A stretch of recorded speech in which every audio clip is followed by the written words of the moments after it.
keçdim, küçədən keçdim yenə. Axşam işıqları düşdü üzümə. Heç nə dəyişməyib, sanki şəhərdə. Bir tək sən yoxsan yanımda yenə. Bəlkə bir gün küləklər gətirər səni.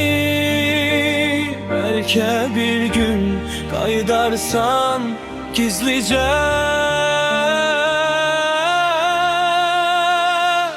Bir gün yenə qarşılaşarıq, bəlkə susub baxarıq göz gözə.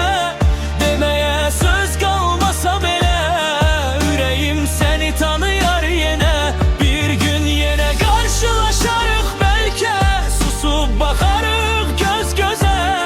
Deməyə söz qalmasa belə, ürəyim səni tanıyar yenə.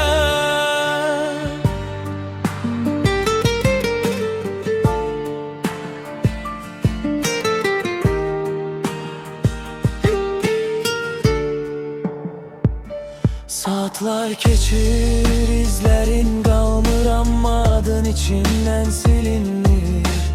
Bu sevgi bitibsə də çoxdan sənin yerin heç vaxt dəyişmir. Bir gün yenə qarşılaşarıq, bəlkə susub baxarıq göz gözə.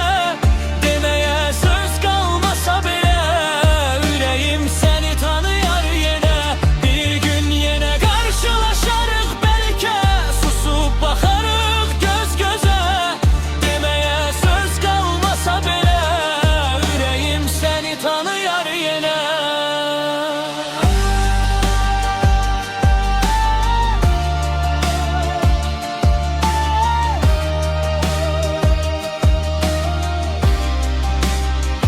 Bir gün yenə qarşılaşarıq, bəlkə susub baxarıq göz gözə. Deməyə söz qalmasa belə, ürəyim səni tanıyar yenə. Bir gün